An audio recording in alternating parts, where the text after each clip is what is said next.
আমাকে শারীরিকভাবে নির্যাতন করার জন্য এখনো এক্সরে করলে দেখা যাবে আমার পিঠের হাড্ডিটা এখনো বাঁকা ভাবে একটু লেগে আছে, বিকজ যেহেতু প্রায় অনেক দিন আমাকে এটার পরেও ফেলে রাখা হয়েছিল, প্রপার টাইমে চিকিৎসা করা হয়নি, সেই জন্য হাড্ডিটা একটু বাঁকা ভাবে লেগে গিয়েছে। 3 থেকে 4 সপ্তাহের মধ্যে হাড্ডি জোড়া লেগে যায়, হিউম্যান হাড্ডি, আপনারা জানেন বোধহয়।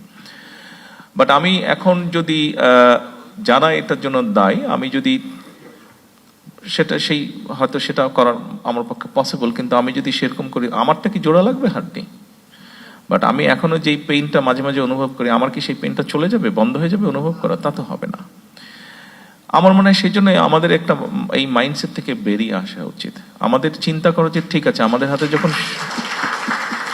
অর্থাৎ আপনি এখনো বেঁচে আছেন, আপনি এখনো চলছেন, আপনি এখনো ফিরছেন, আপনি এখনো আপনার পরিবার আপনজনের সাথে আছেন, আপনি আপনার শুভাকাঙ্ক্ষীদের সাথে আছেন, আপনি আল্লাহ দেওয়া আলো বাতাস আপনি দেখছেন। আমার মনে হয় আমাদের চিন্তা করা উচিত এভাবে যে আমরা অ্যাকচুয়ালি এখন কি কন্ট্রিবিউট করতে পারি for the nation and for the people, for the country. এইভাবে আমাদেরকে বোধহয় বিষয়টা একটু চিন্তা করা উচিত। হ্যাঁ, আমার এই ক্ষতি হয়ে গেছে, ইন রিটার্ন আমার এটা পেতে হবে, বা এটা থেকে বোধহয় একটু আমাদের অবস্থান পরিবর্তন করা উচিত।